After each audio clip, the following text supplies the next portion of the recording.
Hello friends, स्वागत है आप सभी का हमारे इस यूट्यूब चैनल हिंदी साहित्य बाय पूजा पांडे में। फ्रेंड्स देखिए, हम लोग EMRS PGT हिंदी के लिए तैयारी कर रहे थे और उसी क्रम में आज की ये वीडियो भी है। पिछली वीडियो में हम लोगों ने देखा था आदिकाल की प्रमुख प्रवृत्तियाँ।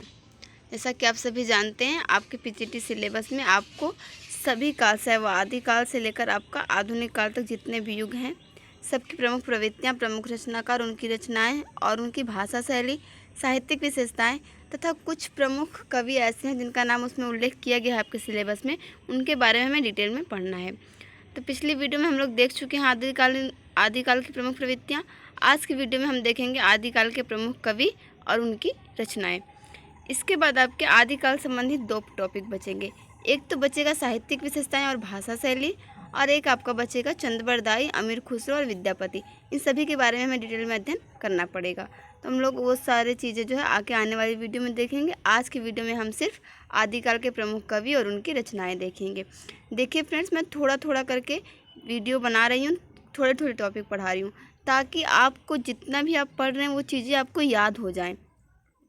क्योंकि आप देखेंगे, अगर आप इस वीडियो को 2 बार देख लेते हैं या ध्यान से पूरे एकाग्रता के साथ आप एक बार भी देख लेते हैं, तो ये लगभग 24 से 25 कवि हैं और उनकी रचनाएं हैं, तो ये आपको आसानी से याद हो जाएंगे। और अगर बहुत ज़्यादा टॉपिक मैं एक ही दिन में पढ़ा दूँगी तो वो सारी चीज़ें जो है बहुत ज़्यादा हो जाएंगी, क्योंकि सिर्फ हिंदी नहीं है, बाकी भी सब्जेक्ट है जिनकी आपको तैयारी करनी है। जैसा कि आप जानते हैं, फर्स्ट पेपर जो होगा उसमें आपका general awareness, general science, GK, current affair है और रीजनिंग है, कंप्यूटर है, तो ये सारी चीज़ें भी आपको पढ़नी है। तो चलिए हम लोग इसे देख लेते हैं, आदिकाल के प्रमुख कवि और उनकी रचनाएं। देखिए, पहले जो कवि हैं वो हैं अब्दुल रहमान। इनकी रचना है संदेश रासक। रचना का नाम है संदेश रासक और कवि हैं अब्दुल रहमान।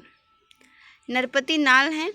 इनकी रचना में देखने को मिलती है बीसल देवरासो। इसकी भाषा अगर कहें तो इसकी भाषा है अपभ्रंश हिंदी। और उसके बाद है चंद्रबरदाई।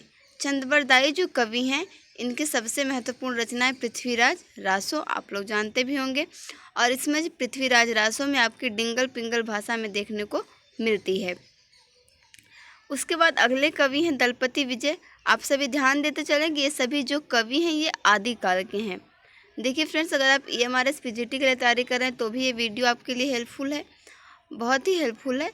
और बाकी अगर आप हिंदी संबंधित किसी अन्य परीक्षा की तैयारी करते हैं तो भी ये वीडियो आपके लिए हेल्पफुल है, क्योंकि जो आपका हिंदी लिटरेचर है या फिर आदिकाल है या ये सारी चीज़ें हैं, ये हर एग्ज़ाम के लिए अलग अलग नहीं हो सकती, ये वही चीज़ें रहेंगी, इनमें चेंजेस नहीं आ सकते हैं। चलिए हम बात करते हैं दलपति विजय। दलपति विजय की जो रचना है वो है खुमान रासो। इसकी भाषा राजस्थानी हिंदी है। फिर हैं अगले कवि जगनीक। जगनीक, इनकी रचना है परमाल रासो। और जो कल मैंने आपसे पंक्तियाँ पूछी थी कि ये पंक्तियाँ किसकी हैं, किसी ने भी कमेंट नहीं किया, वो पंक्तियाँ जगनीक की थी। अब उसके बाद है सारंगधर। सारंगधर की रचना है हम्मीर रासो। देखिए, सभी में ये रासो काव्य आए हैं।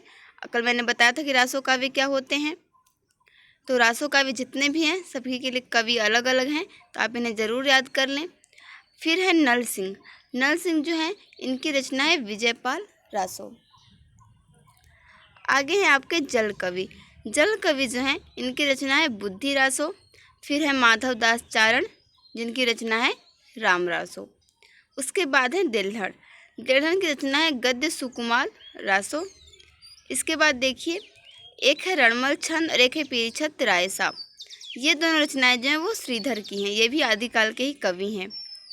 इसके बाद है स्थूलीभद्र रास। स्थूलीभद्र रास जो रचना है ये जिनधर्म सूरी की रचना है, इसके कवि हैं जिनधर्म सूरी। उसके बाद आपके हैं गुलाब कवि।